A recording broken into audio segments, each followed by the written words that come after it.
Sveicināti! Mani sauc Gvido Mušperts, strādāju Gezē jau kopā 10 gadus un esmu pārdošanas inženieris Latvijā.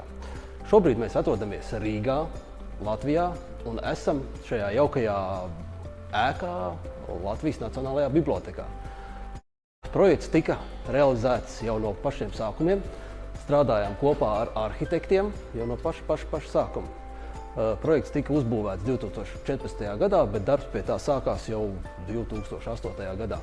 Ieguldījuši esam daudz laika, daudz darba, ar daudz kompānijām strādājuši, sadarbojušies, kas visi rezultējies ļoti labā rezultātā, ka mēs esam pārdevuši daudz no Gezes produktiem šajā ēkā.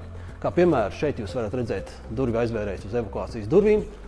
Tā aizvērēji visā ēkā ir uz visām evakuācijas durvīm no Gezes, citu te nav. Un interesantākais produkts, kas šeit ir, tas ir logu motori E250 uz lūkas, jumta lūkas, kas šajā gadījumā kalpo kā izēja uz jumta, lai nepieciešams gadījumā varētu tikt ārā uz jumta un veikt kaut kādus servis darbus, kas ir nepieciešams. Motori montēti paralēlajā montāžā, lai iegūtu lielāko logu atvēršanas leņķi, lai cilvēks varētu izkāpt ārā un iekāpt atpakaļ.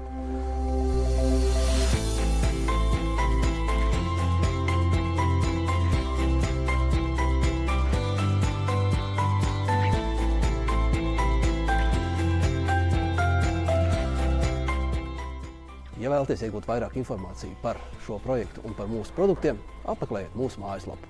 Paldies!